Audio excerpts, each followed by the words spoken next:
Hello!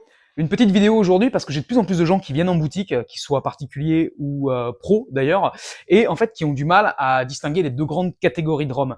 D'instinct, en fait, on a envie de se dire, on a les rhums blancs et on va voir les rhums vieux, les rhums ambrés, même si c'est pas la même chose. On fera une vidéo pour parler de ça, mais voilà, la couleur, on pense que ça distingue en fait ce qu'est un rhum, alors qu'en fait c'est faux. On a deux grandes catégories de rhum qui seront les rhums pur jus d'un côté et les rhums de mélasse de l'autre. Les geeks, je vous vois venir, il y a plein d'autres types de rhum, il y a des rhums de panela, des rhums de sirop, il y a plein d'autres choses et des variations et des entre-deux, mais les deux grandes catégories principales, ça sera vraiment pur jus et mélasse.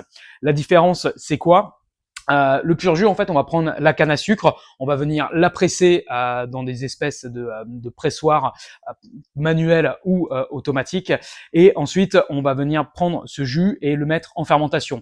Par exemple, on va retrouver ça dans les Antilles françaises, en Guadeloupe, en Martinique, chez l'Oncto par exemple. Eux, les fermentations vont se faire avec des levures, les mêmes que pour le pain.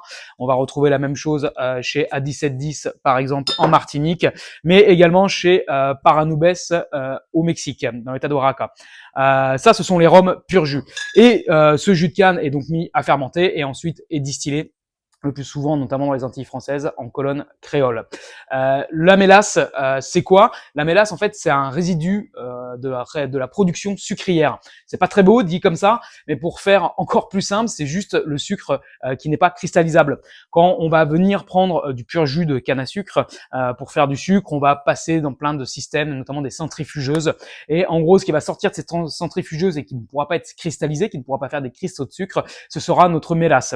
La mélasse, il y a plein de types différents, 3 grands notamment, type 1, type 2, type 3, qui classent selon la qualité de la mélasse, mais c'est dispo partout. Il y a plein de terroirs différents et parfois d'ailleurs pas de terroir aussi. Ça fera l'occasion d'une vidéo. La mélasse, on peut en trouver du monde entier. C'est d'ailleurs le rhum qui est le plus produit, qui est dit le rhum traditionnel, puisqu'avant le jus de canne à sucre, on le gardait pour faire du sucre. En des temps immémoriaux, ça valait extrêmement cher, donc on gardait la mélasse pour faire du rhum. On peut en trouver notamment, par exemple en France, avec Vénidor, la distillerie Bose, à côté de Carcassonne, qu'on aime beaucoup. On peut en trouver également en Jamaïque sur un tout autre profil aromatique, beaucoup plus expressif, avec beaucoup plus d'esters aromatiques.